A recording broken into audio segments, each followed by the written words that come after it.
Mayong adlaw mga kaparokyano. Ano sab kita sa atong pagpadayon sa atong nasugdan nga paghatag o pagtulunaan may tungod sa dako nga gugma og kaluoy nga di paambit sa atong langitong Amahan, pinagi siyang anak nga mao atong Ginoong Hesukristo nga mao kaluwasan diha sa tanan nga mga kalibutanon nga gahom nga nagulipon sa tao. So ana ato kining ipadayon og ato kining ablihan pinagi sa mubo nga pagampo sa ngalan samahan sa anak ug sa Espiritu Santo. Amen.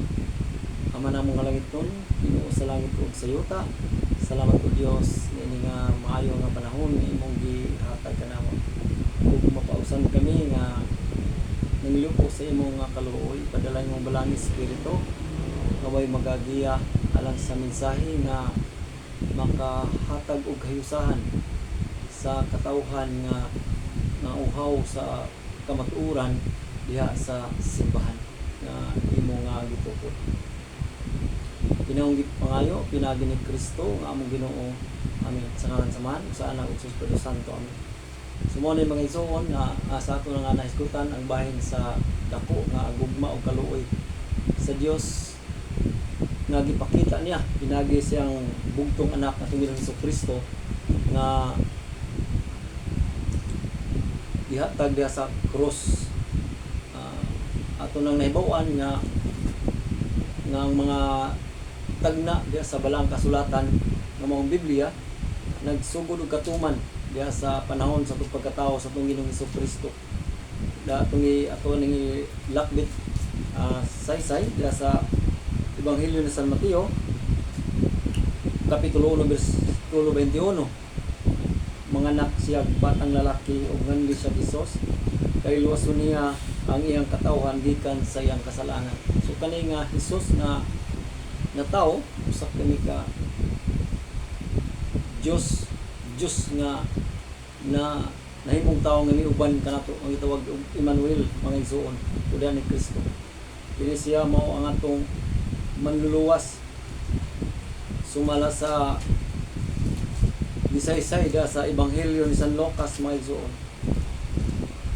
kapitulo sa ngatos mga anghel kapitulo 2 bersikulo 9 hangtod sa 10 mitungha kanila ang usa ka anghel sa Ginoo og bidan-ag kanila ang himaya sa Ginoo busa nalisang sila pag-ayo ngadto sa mga magbalantay sa karnero. Ayaw kamo kadlok ani ako nagdalag maayong balita alang kaninyo na makalipay kaayo sa tanang katawhan kay karong gabion na tao sa lungsod ni David ang inyong manluluwas ang Kristo nga Ginoo nga mao ang atong Ginoong Hesukristo. O na mga igsoon, maayong balita nga gida sa mga una gisangyaw ngadto sa magbalantay sa karnero na gipadayag ang mayong balita o sa ato nang na sayran nga kinusala mong kapagpatuod nga natawag yun ang atong manluluwas ang atong Kristo nga mao si Jesus nga atong Ginoo mga igsoon. So ang nang giingon nga asa man dapit asa ta dapit di luwas gipaambit ini nga dako nga gugma o kaluoy nga gipakita sa Dios kanus aman kini nagsugod una kinahanglan makahibaw kita sa tinubdan o sinugdanan sa kapanahonan mga igsoon nga diin ang Dios nagpadayag una ngadto sa iyang mga balaang propeta sa daan nga tugon o na yung pagpadayag sa Dios nagpadayag ang Dios sa mga dagko nga mga kakitingalahan walay lain nga di pakitaan ini nga gahom sa Dios kundi ang iyang piniling katawhan nga mao ang mga Israelita mao ang iyang unang piniling katawhan. Wala niya kini ihatag ngadto sa uban nga katawhan pagpadayag hinuon ang uban gigamit aron nga makita ang iyang dakong gahom kung siya na ang mag-uban sa usa ka nasod nga ang Dios mao ang Ginoo. Mao na may igsoon nga diha sa ato kining masayran kung kanus angay na to so kinahanglan magtuon kita magtuon kita nining Biblia. Kaya ang Biblia mao man ang pulong sa Dios o magtudlo kanato sa kamatuoran. Sumalas tong mabasa diha sa ikaduhang sulat ni San Pablo ngadto kang Timoteo kapitulo 3 bersikulo 16. Mao ni atong mabasa. Ang tibuok kasulatan kini Biblia, tibuok kasulatan gisulat uban sa lamda gikan sa Dios ug mapuslanon sa pagtudlo sa kamatuoran, sa pagbadlong, sa pagsaway ug sa pagtudlo saon pagkinabuhi nga matarong. Pagtudlo sa kamatuoran. Unsa may itudlo nini nga kasulatan. Ang kasulatan mo kuno magtudlo sa kamatuoran. Unsa man nga dako nga kamatuoran nga ikasaysay nining Biblia mga igsoon. Ato kanang masayran diha sa sulat ni San Pablo ngadto kang Timoteo sa iyang unang sulat kapitulo 3 bersikulo 15 mao ni ang atong mabasa. Apan kun malangan ako kining sulata mo'y magtudlo kanimo kung unsaon nato sa pagkinabuhi diha sa balay sa Dios. Kanang balaya mao ang simbahan sa buhi nga Dios, ang haligi ug ang sukaranan sa kamatuoran. Ha? Ang gitudlo sa Biblia mga igsoon, sumala sa itong mabasa nga diin ang haligi ug sukaranan sa kamatuoran mao day ang simbahan mga igsoon ko ni Kristo. Ug dili kini simbahan nga madayag sa kadaganan, kundi kinahanglan nga kini nga simbahan ang Diyos jud mismo ang magtukod niini. Ato kanang kaya naman kung dili nato mahibaw-an, importante kini nato mahibaw-an mga igsoon ko karon nga panahona daghan na kaadtong mga simbahan ang mingtoy hakaw sa tibuok kalibutan.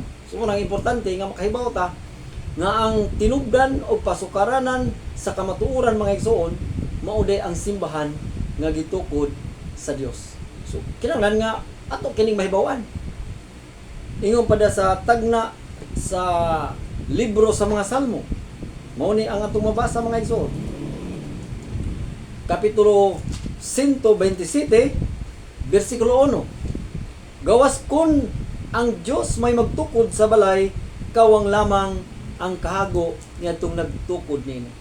So kini mga pulong nga mga igsoon nga kon ang Biblia nagtudlo ang sukaranan sa kamatuoran mao ang simbahan, mo ang kinahanglan mahibaw kita nga ang simbahan day nga gitukod sa Ginoo mao day ang tinuod nga sukaranan sa dako nga kamatuoran mahitungod sa pagpadayag sa atong Dios diha sa simbahan mga igsoon.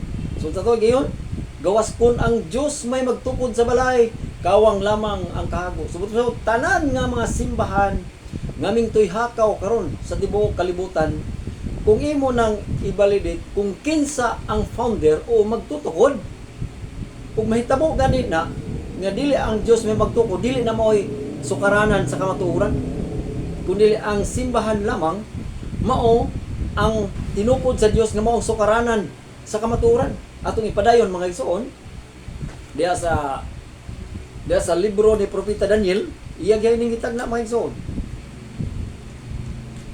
Daniel 2:44 mao ni ang atong mabasa. Sa panahon nining mga haria, ang Dios magtukod og usa ka gingharian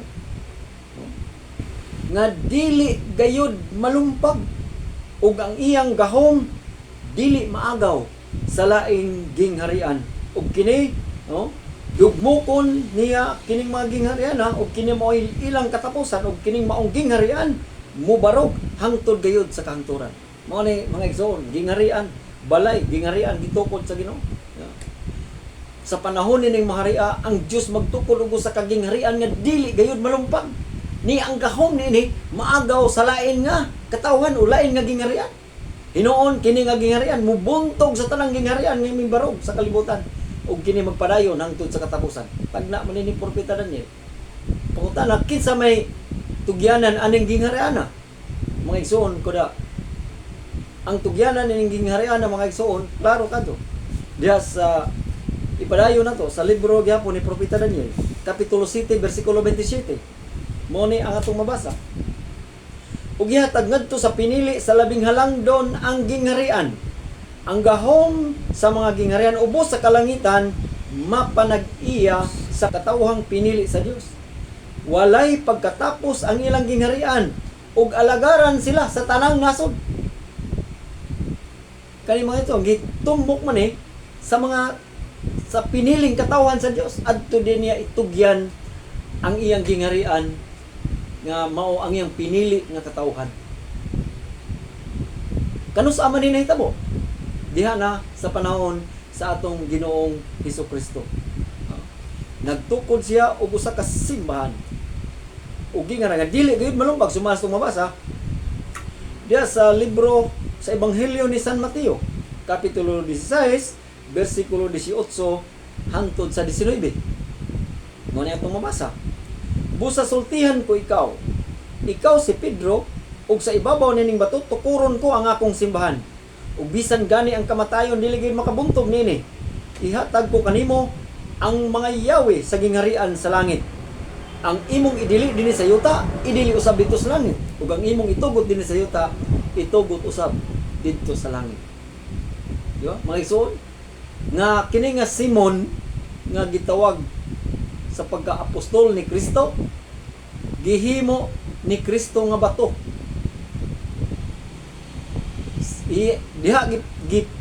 Diha gipundar ang simbahan nga gitukod sa atong Ginoong Hesukristo kang San Pedro nga diin iyang gihatagan sa authority, no? Authority sa pagduma niini. Sumalas tong mabasa. Ingon ang Ginoo, ang imong idili dinhi sa yuta, idili usab didto sa langit. Ang imong itugot dinhi sa yuta, itugot usab didto sa langit. Siya ang itugyanan og Yahweh. Sumala mga igsoon nga ang kagawasan sa pagduma sa simbahan ug gingharian diha gayud nagasukad kang San Pedro din gitukod ang simbahan sa atong Ginoong Hesukristo.